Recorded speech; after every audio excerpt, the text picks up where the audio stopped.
Hi everyone, I'm Jorge Fontan and I'm an architect in New York, and today I'm going to be talking about the difference between an Alteration Type 1 and an Alteration Type 2 filing at the New York City Department of Buildings. If you're going to be filing a project in New York, a renovation or an alteration to a building, most likely it's going to be either an Alt 1 or an Alt 2. If it's a new building, that's an NB application, and then there's also things like an Alt 3 and some other types of applications that are for very specific things. Okay, but in general, most renovations or building alterations are an Alt 1, Alt 2. So very common question I get. What's the difference between an Alt 1 versus an Alt 2? When do I do an Alt 1? When do I do an Alt 2? People are always asking me these. It's very easy to get confused about this, but let's go through it and discuss some of the key differences and identify when each one applies and why you should care. All right, so the first point of an Alteration Type 1 or an Alt 1 is that the whole reason there's an Alt 1 and an Alt 2 distinction is Alt 1s are going to result in a new or amended Certificate of Occupancy. This all has to do with the CofO. That's the whole point of the difference, okay? When you do an Alt 1, they're gonna issue you a new Certificate of Occupancy if you did not have one already, or if you have one already, there will be a new Certificate of Occupancy amending the old one. Basically, the new Certificate of Occupancy will take over, okay? An Alt 2, or an Alteration Type 2, there is no change to the Certificate of Occupancy. The original Certificate of Occupancy remains as is, and if you were in a building that had no Certificate of Occupancy, you will not be required to get a new one if you are filing an Alt 2. You can keep the Certificate of Occupancy as is, or just have no Certificate of Occupancy, whichever is the case for you. So, when do you decide which one applies, all right? So the rule is that any change inconsistent with the existing Certificate of Occupancy will require an Alt 1, okay? Any change inconsistent with the Certificate of Occupancy, anything that's going to contradict the Certificate of Occupancy. So if you're doing an Alt 2, that means there are no changes to contradict the Certificate of Occupancy, and the Certificate of Occupancy remains intact and fully true. Basically, everything on the Certificate of Occupancy will still be true after you finish your renovation or whatever the alteration is.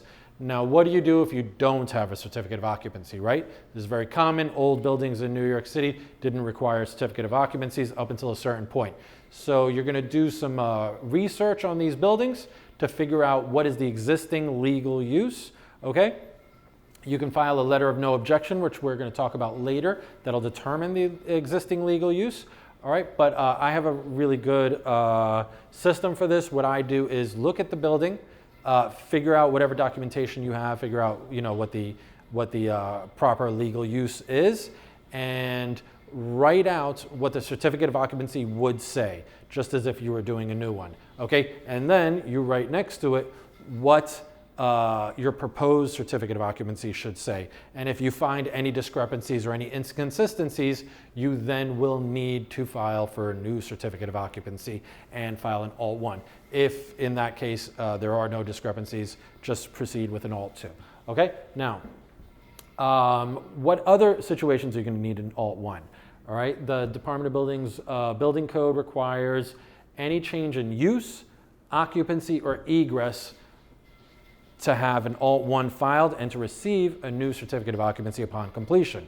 So a change in use is the use of the building, right? If you're a commercial building and you want to convert it to residential, there's obviously a change in use. You're going to file an Alt 1 or and get a Certificate of Occupancy. All right, a change in occupancy is for example, the occupants. If you have a restaurant with less than 75 people, 75 people is actually a very critical number for restaurants, and then you want to increase it to over 75 people, that would be a change in occupancy, although it's not a change in use. Okay, that would still require a new Certificate of Occupancy, all right? And then changes to the means of egress.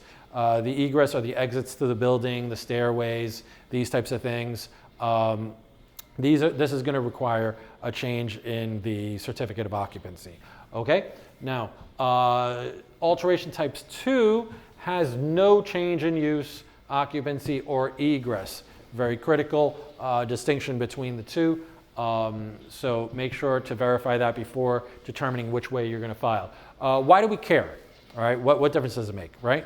Well, an Alt 1 is generally more work, and an Alt 2 is generally less work. This is not always going to be the case.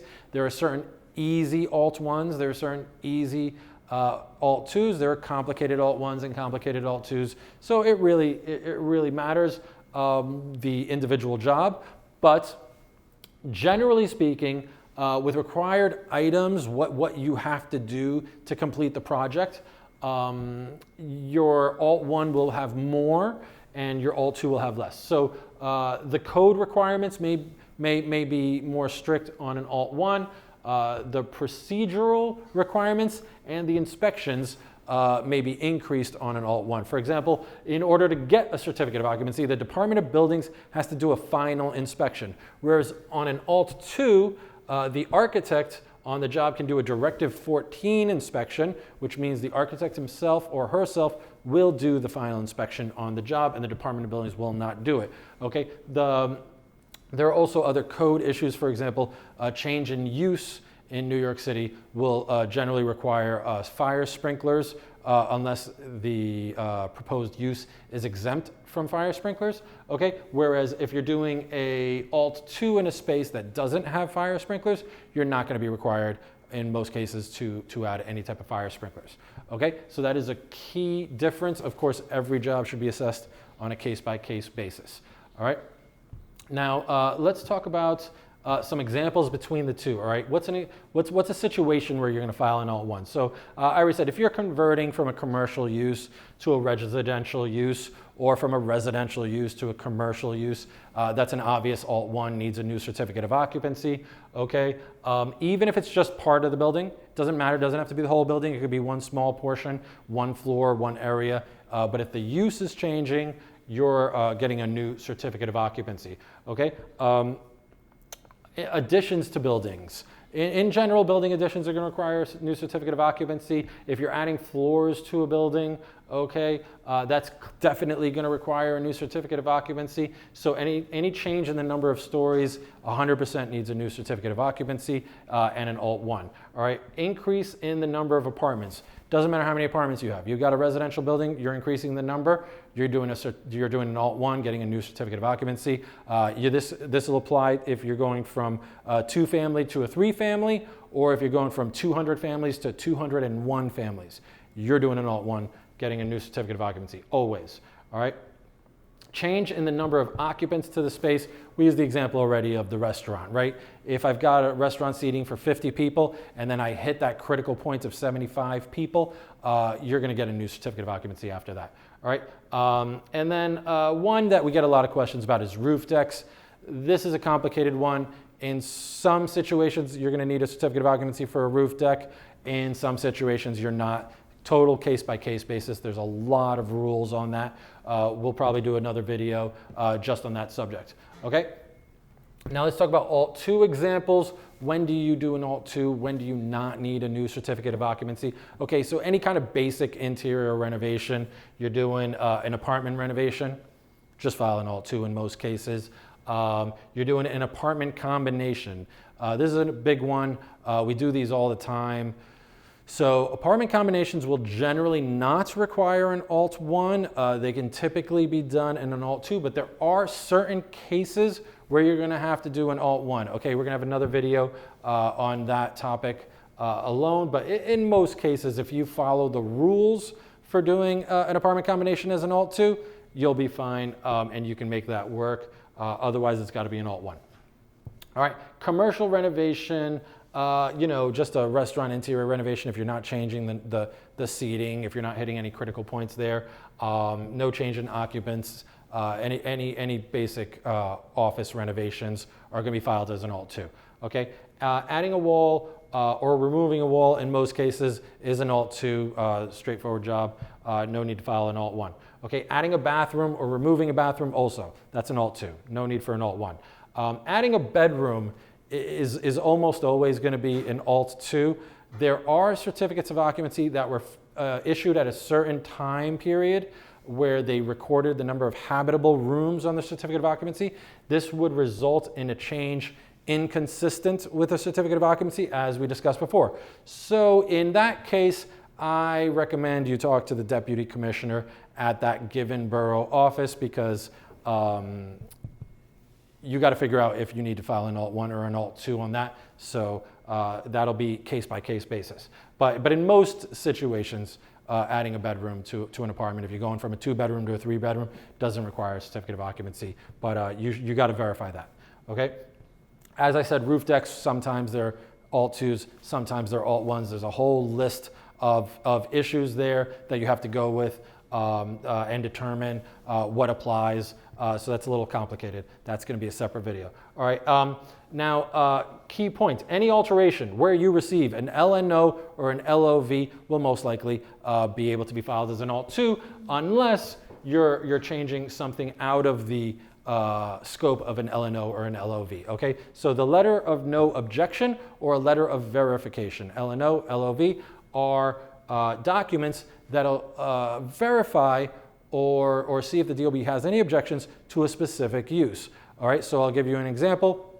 We had a client who had wanted to take over a commercial space and put a doggy daycare center there, and we had to figure out, is this a change of use? All right, it was a commercial space before, so we did a little homework on the property and filed a letter of no objection, and the DOB issued a letter of no objection stating we have no objection to a doggy daycare center, at the given address, such and such, so we were able to do that job without filing an alteration type 1. It was very simple, right? So letter of no objections are issued when there's no certificate of occupancy on hand, and a letter of verification is issued when there is a certificate of occupancy, but you're not certain if the change in use constitutes an actual change in use. For example, is the change in use, within the same use group, within the zoning code? Would that, that generally won't determine, or rather require, a change in use, but you have to make sure that the uses are acceptable. So we file those all the time, very common. We have another video just discussing that topic, but that's a critical thing to do if you're not certain what applies to you. When you have a building with no certificate of occupancy, you've got to do some homework on it. You've got to figure out what the correct use is, and make sure that you're not going to do anything that contradicts that. And if you file an Alt 1, if you file an Alt 2 instead of an Alt 1 when you're supposed to, this is a serious problem. Okay, so you always want to make sure you've got these things figured out. Okay, let's do an example that I get all the time from people, or some variation of this example all the time. People asking me about this. All right, it's very nuanced. So let's check this out. So you've got a 2-family house. Okay, it's a townhouse, right? You've got 4 stories.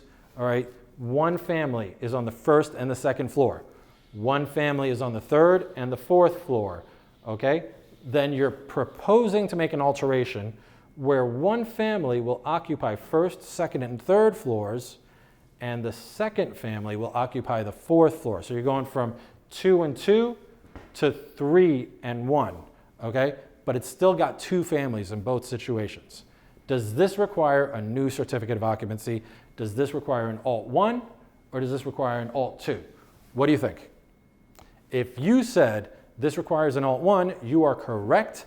This is an Alt 1, because this would be inconsistent with the certificate of occupancy, okay? Whether or not you have a certificate of occupancy, because the certificate of occupancy on the existing conditions would say 1st floor, half of an apartment, 2nd floor, half of an apartment in conjunction with the 1st floor, 3rd floor is half of an apartment, 4th floor, half of an apartment in conjunction with the 3rd floor, and then the new one would have a different setup.